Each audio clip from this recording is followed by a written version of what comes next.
Great. Let's discuss the three parameters or the three kind of indicators that I love to look at or to see Bitcoin. And I make all the reference down below. So you can come in and you can see the links down below of, well, what these references are. And I love to look at short-term, mid-term, long-term. And obviously I look for different indicators on all those different horizons. Now, what you can do if you want, let me know in the comments or in the live chat right now.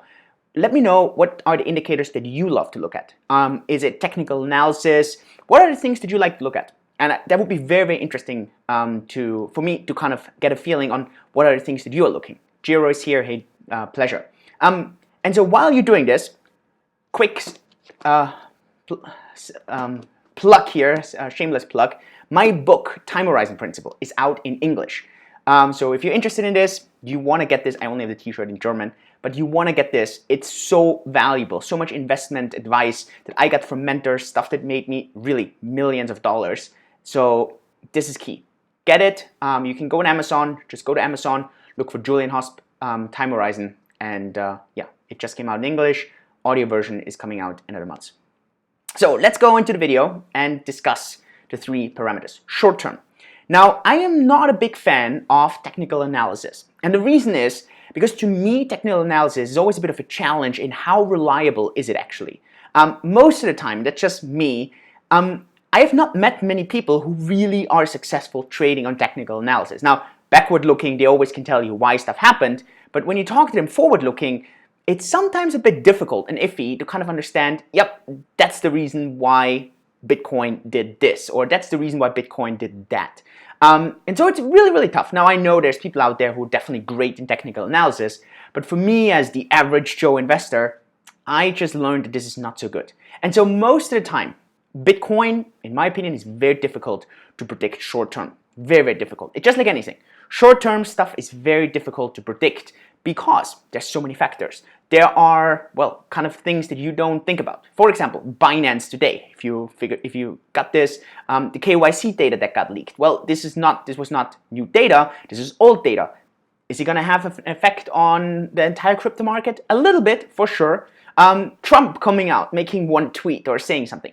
So there's so many factors that are really, really difficult. Now, one factor that I have noticed that really, really helps on predicting the Bitcoin prices short term, I don't really trade on it, but it works, is to just look at the market capitalization of Tether. Now, I linked it down below so you can just click on it and have a look. Basically, on Tether, you have the market cap. And if Tether gets printed, this could either mean they're just printing it or they actually have influx of US dollars.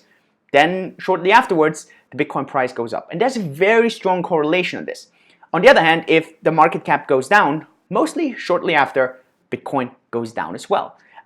This is not 100% correct, but I know a lot of traders who are only trading on that. And they're doing quite well on this. I'm not much of a trader, but I know this definitely works. Now, let me know if you have kind of seen some correlation there, if you had a bit of a lookout. But Tether has been shown for me to be a very strong indicator, especially on the short term. Now, midterm to me, mostly month. I have found something that, and I've been following this now for quite some time actually, I think almost a year, not entirely, but probably all through 2019, and it's the Maya multiple. And the Maya multiple kind of compares the 200-day average to the actual price right now. And so what's really interesting, and I link it down below, is that the lower this is, and sometimes it actually goes into the minus, or not into minus, it goes under 1. And so if it's under 1, that means it's under the 200-day average. Then historically speaking, it has shown that Bitcoin is doing really, really well. So if you are the kind of buyer who buys on average and just kind of dollar cost average it out, it might sometimes help to just wait a bit until Bitcoin price goes closer to 1. I think at the moment it's at 1.4, which is, historically speaking, quite a good buy on average. So buying right now is quite good. Again, this is just historically speaking, and historical performance doesn't guarantee future returns. But this has been shown. So if you're someone who likes to buy midterm and constantly invests, it sometimes might help to just wait a few days and say, hey, you know what? I'm not buying right now. I don't know, because Tether just got printed and the market just went up and probably it's going to have a setback. Or maybe you even wait until there's a setback back down to the Mayer multiple. I'll link down the website, but I think this is a really, really good factor and has been shown to have a very, very strong correlation. And the last one is one that I spoke an entire video about.